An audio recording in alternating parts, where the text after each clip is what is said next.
आजको यस क्लासमा मैले हाउ टु इन्सर्ट पिक्चर कसरी वर्ड डकुमेन्टमा ल्याउने, माइक्रोसफ्ट अफिसको वर्ड डकुमेन्टमा, ब्ल्याङ्क डकुमेन्टमा कसरी पिक्चर इन्सर्ट गर्ने भन्ने कुरा सिकाउँछु तपाईलाई।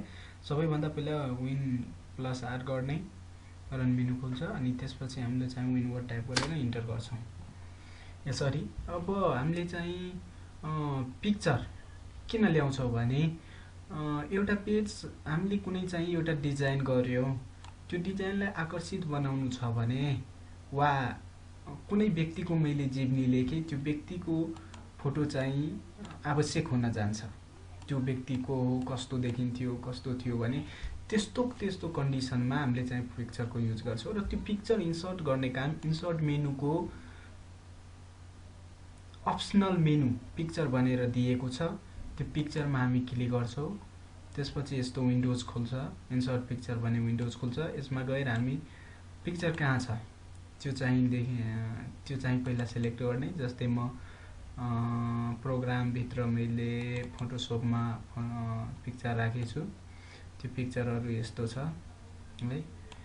मानौ मैले यो पिक्चर इन्सर्ट गरिराखेछु है, यस्तो मेरो पिक्चर देखिन्छ। अब मैले यहाँ लेखिराखेछु, केही लेख्यौं, मानौ एक डेमोटिक्स, यसलाई चाहिँ अब मिलाउनको लागि टेक्स्ट र्याप गरिदिन्छु। स्क्वायरमा क्लिक गरेर जहाँ लग्नु छ त्यहाँ लगेर हामीले राखिदिन्छौं। मानौ मैले अब अहिले केही कन्टेन्ट ल्याउ, प्रोग्राम भित्र वर्ड भित्र मैले विभिन्न किसिमका डकुमेन्टहरु वा कन्टेन्टहरु राखेछु। जस्तै म सी प्रोग्रामिङको लिँदैछु। सी प्रोग्रामिङसँग त केही नाता छैन, तर पनि हामी कन्टेन्टको रूपमा एउटा ल्याउ। कपी गरौँ यति कन्टेन्टलाई। त्यसपछि हाम्रो वर्डमा यहाँ छ, यहाँ ल्याएर हामी के गर्छौं त, यसलाई पेस्ट गर्दियौ, कन्ट्रोल V गर्दियौ, यसरी आयो। अब मानौ यहाँ सी प्रोग्रामिङको केही तत्व थियो भने हामी यसरी यसलाई राख्छौं भने अलि आकर्षित देखियो।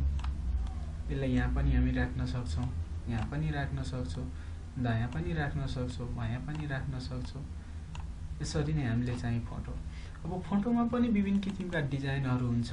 त्यो डिजाइन फोटोमा डबल क्लिक गर्दा हुन्छ या फर्म्याटमा क्लिक गरेर पनि चेन्ज गर्न सक्छौं। जस्तै कस्तो टाइपमा हामीले फर्म्याट त्यो फोटो राख्ने, यस्तोमा राख्ने कि यस्तोमा राख्ने कि यस्तो राख्ने कि, अब जुन तपाईको आवश्यकता पर्छ हैन, त्यस्तो स्टाइलमा चाहिँ फोटोलाई चाहिँ वा पिक्चरलाई चाहिँ हामी राख्ने गर्दछौं।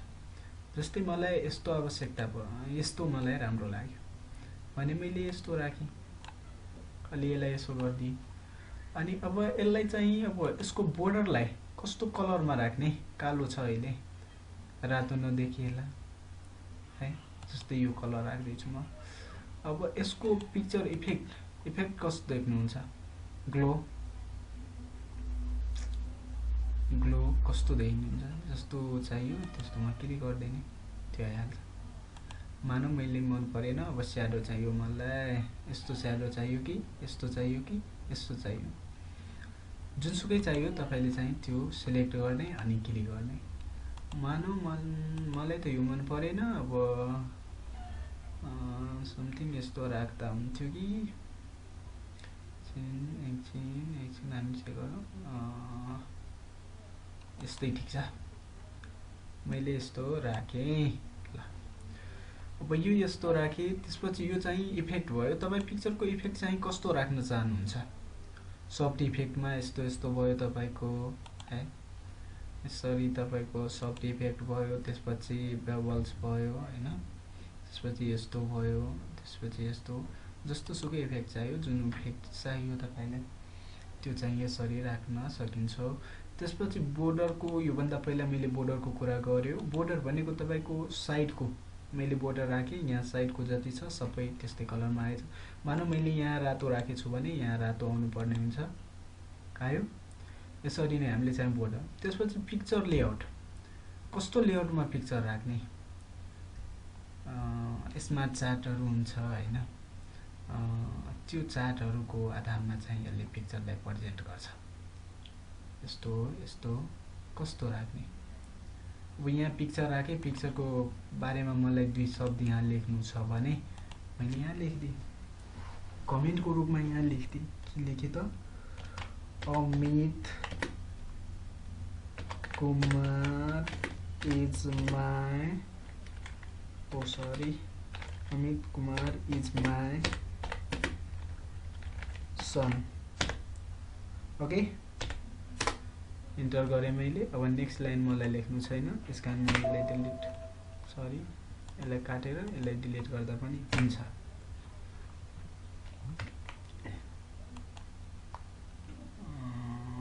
के भन्छ, यसको फर्मेट नै डबल आइसकेछ, यस कारण गर्न सक्दैनौँ हामीले है। यसलाई यसरी गर्न सक्छौँ हामी। डिलिट भएन, बाइ द वे डिलिट भएन। यसमा चाहिँ हामीले फोटो पनि राख्न मिल्छ। जस्तै अर्को फोटोमा यसमा इन्सर्ट गरिदिइराखेको छु। यसरी हामीले चाहिँ फर्मेटको आधारमा यसलाई राख्न सकिन्छ। यो चाहिँ तपाईको त्यो लेआउटको कुरा भयो। यो चाहिँ तपाईको लेआउटको कुरा भयो। अब अर्को चाहिँ हाम्रो फिलिङ गर्ने विभिन्न किसिमका अब सेपहरू छ। जस्तै यस्तो सेप राख्नु छैन मलाई हैन, यस्तो राखिदिनु छ। अब फोटोलाई नुकाइदियो, यसले हाइड गरिदिएछ। अर्को सेप पनि राख्न सक्छौँ, यसरी पनि हामी राख्न सक्छौँ। विभिन्न किसिमका, यो स्मार्ट चार्ट जस्तै हो, यसरी हामीले राख्न सक्छौँ। बाइ द वे मलाई फोटो चाहिन्थ्यो, फोटो छ यहाँ भयो। यो चाहिँ तपाईको लेआउटबाट हामीले गर्न सकिन्छ। इफेक्ट भयो, लेआउट भयो, यो कुराहरू चाहिँ यसबाट भयो। अब चाहिँ यसमा चाहिँ फिल पनि गर्न सक्छ हामीले सेपले। जुनसुकै सेप लिँदा त्यसको चाहिँ फिल पनि गर्न सक्छौँ। यो कुराहरू सेप अन्तर्गत आउँछ। यसमा मैले किन बताइरहेको छु भने थाहा भएन, नबताउनु पर्ने यो कुरा। हस् त, आजको लागि यति नै। Thank you for watching this video. Thank you.